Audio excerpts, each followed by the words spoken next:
Hello guys, welcome back to our YouTube channel sister vlogs Telugu. ఈరోజు మేమందరం కలిసి మా దగ్గరలో ఉన్న గుబ్బల మంగమ్మ టెంపుల్కి వెళ్తున్నాం. ఇక్కడ అమ్మ వాళ్ళు ఏం చేస్తున్నారా చెప్తా వినండి. జింజర్ గార్లిక్ పేస్ట్ మర్చిపోయాం, నైట్ ఫ్రిడ్జ్లో పెట్టాం, మార్నింగ్ హడావుల్లో మర్చిపోయాం. ఇలా మీ ట్రిప్స్లో కూడా మర్చిపోతారా? ఆబ్వియస్లీ ఏదో ఒకటి మర్చిపోతూనే ఉంటాం కదా. అయితే ఇక్కడ షాప్లో అడిగితే కర్రీస్లో మెయిన్ ఇంగ్రీడియంటే అది. బయట షాప్లో అవి కర్రీస్లో వేస్తే టేస్ట్ ఎలా ఉంటుందో మీకు తెలియదా? పక్కనే టిఫిన్స్ కూడా కంప్లీట్ చేసాం. మన మేడం ఏదో ఒకటి కింద పడేయాల్సిందే. అండ్ టిఫిన్స్ చాలా బాగున్నాయి. ఎంతైనా విలేజ్ టేస్ట్ కదా. మరి టిఫిన్స్ చేశాక టీ తాగకుండా ఉంటారా మన వాళ్ళు? పనిలో పని అది కూడా కంప్లీట్ చేశారు. సో అలా టెంపుల్కి స్టార్ట్ అయ్యాం. అక్కడ చూస్తే షాక్, వామ్మో అంత క్రౌడ్ ఉంటుందని అసలు ఎక్స్పెక్ట్ చేయలేదు. టెంపుల్కి వెళ్ళక 2 years అయింది. దట్టు ఇప్పుడు గవర్నమెంట్లో పడింది కదా, ఇంకా ఫేమస్ అవ్వడంతో భక్తుల రద్దీ మీరే చూడండి. ఈ క్రౌడ్లో పార్కింగ్కి ప్లేస్ కూడా లేదు. అండ్ 2 years బ్యాక్ వరకు కూడా మేము కార్ డైరెక్ట్ టెంపుల్ ముందు పార్క్ చేసి దర్శనం చేసుకుని అక్కడే ఫుడ్ ప్రిపేర్ చేసుకున్నాం. ఇది చెప్తుంటే నాకు ఒకటి గుర్తొచ్చింది. మంచిగా దర్శనం చేసుకున్నాక అమ్మ వాళ్ళు ఫుడ్ ప్రిపేర్ చేస్తుండే ఇంకా మా కజిన్స్ అందరం కలిసి పైన వాటర్ ఫాల్స్ ఉంటాయి, మనం ఆగుతామా? ఇంకా మస్తు ఆడుకునే వాళ్ళం. ఫుడ్ అయ్యాక ఎవరో ఒకరు ఇన్ఫామ్ చేసేవారు, రాండి కిందకి తిందామని. అప్పుడు కానీ బయటికి రాము. సో ఇక్కడ మా కజిన్స్తో దిగిన కొన్ని బ్యూటిఫుల్ మెమరీస్ మీతో షేర్ చేసుకుంటున్నా.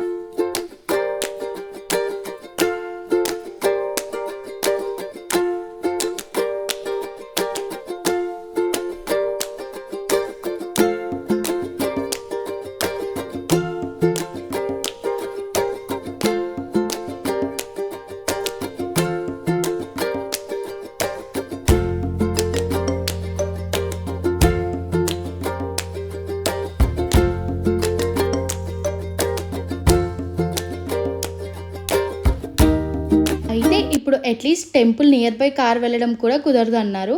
సో అక్కడే పార్క్ చేసి నడుచుకుంటూ వెళ్తున్నాం. More than 3 kilometers నడిచాం. చిన్న చిన్న షాప్స్ ఉన్నాయి, వాటిని ఎక్స్ప్లోర్ చేస్తూ వెళ్ళాం.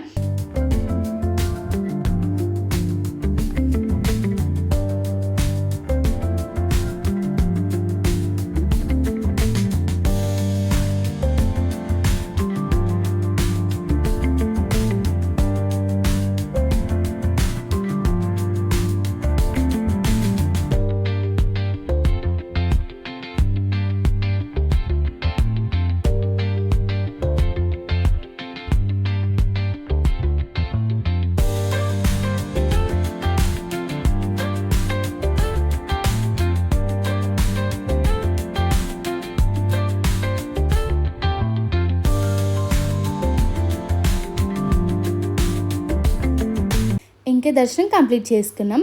ఇక్కడ ముడుపులు కట్టి ఏ కోరిక కోరినా జరుగుతుందని నమ్మకం. అలాగే కొంతమంది బోనం చేసి పెడతారు అమ్మవారికి. ఇలా ఎవరి నమ్మకం వారిది. అండ్ ఇంత పవిత్రమైన టెంపుల్ ఇప్పుడు ప్లాస్టిక్తో నింపేశారు. మనం ఉన్న ప్లేస్ని మనమే శుభ్రం చేసుకోవాలి. ఇలా వేయడం కరెక్ట్ కాదు కదా. మెయిన్లీ అది ఒక డీప్ ఫారెస్ట్, యానిమల్స్ తిరుగుతూ ఉంటాయి. పరిశుభ్రత ప్రతి ఒక్కరి బాధ్యత. ఇంకా స్టార్ట్ అయ్యి కొద్ది దూరంలో మామిడి తోట దగ్గర ఆగి ఫుడ్ ప్రిపేర్ చేసుకున్నాం పీస్ఫుల్గా.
రిటర్న్లో గండి మైసమ్మ టెంపుల్కి కూడా వెళ్ళాం.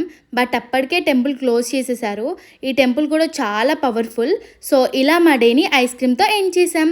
ఈ వ్లాగ్ మీకు నచ్చితే please do subscribe for more videos. Thanks for watching.